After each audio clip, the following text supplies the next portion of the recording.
पश्चिमी देशों अपनी औकात में रहो।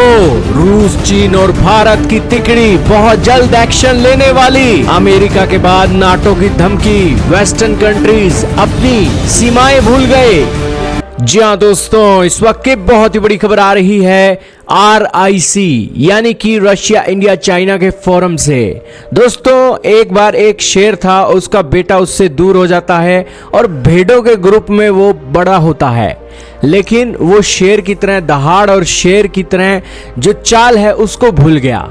और उसके बाद जब वो शेर के साथ उसका सामना होता है तो भेड़ें तो सारी भाग जाती हैं, और फिर शेर के साथ एक शेर का बेटा जब दहाड़ता है तो सारी दुनिया देखती रहती है।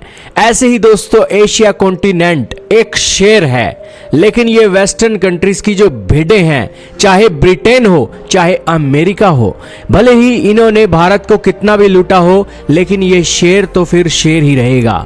और एक बार फिर से उस शेर की नींद जाग रही है, और रशिया, इंडिया, चाइना का जो फोरम है वो वेस्टर्न कंट्रीज को संकेत देने के लिए तैयार है।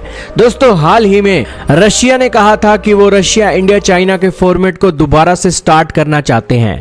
31 मई की खबर निकलकर सामने आई थी। उसके बाद चाइना ने 18 जुलाई को संकेत दिए कि वो भी रशिया, इंडिया, चाइना के फॉर्मेट को स्टार्ट करना चाहते हैं। और फिर अब भारत ने भी कहा है कि वो भी रेडी है कि रशिया, इंडिया, चाइना का ट्राइलेटरल डायलॉग एक बार फिर से शुरू किया जाए।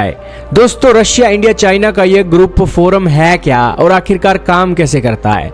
दोस्तों, 1990 में इस इनफॉर्मल स्ट्रैटेजिक अलायंस का एक शुरुआत की गई थी। इसका मुख्य काम यूरेशियन पावर को अपने वेरियस ग्लोबल और रीजनल इश्यू को डिस्कस करना था।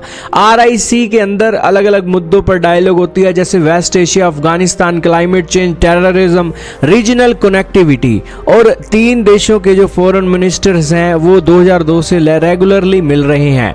दोस्तों, इस फोरम के अंदर ही भारत और चीन के तनाव को कम करने के लिए भी बातचीतें हुई हैं, और यही कारण है कि ये एक ग्रुप एशिया की शांति के साथ साथ एशिया की डेवलपमेंट को लेकर जो 3 बड़ी ताकतें हैं, न्यूक्लियर ताकतें हैं, उनके बीच सहयोग को बढ़ाने के लिए बनाया गया है।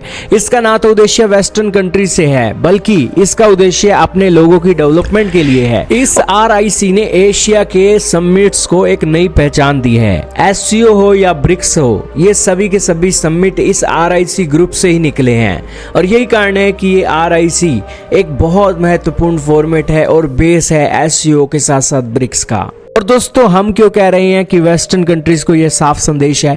यह संदेश इसलिए है क्योंकि वेस्टर्न कंट्रीज की जो भेड़ें हैं वो यहाँ पर एक लूट मचाने के लिए आती हैं। भारत के अंदर बांटो राज करो की नीति चलाती हैं, पाकिस्तान के थ्रू आतंकवाद की चीजें होती हैं, फिर भी चुप रहती हैं। तो यही कारण है कि रशिया, इंडिया, चाइना अगर यूनाइटेड होंगे तो वेस्टर्न कंट्रीज को सख्त संदेश जाएगा और इंटरनेशनल मंच पर भारत को सहयोग मिलेगा। हालांकि RIC ग्रुप के अंदर अक्सर चाइना को लेकर भारत का मन मुटाव रहता है। उम्मीद है इस ग्रुप की एक ग्रुपिंग के बाद चाइना का तनाव भारत के साथ कम होगा और चाइना भी भारत को अहमियत देगा। आपका क्या मानना है? कमेंट में जरूर बताइएगा।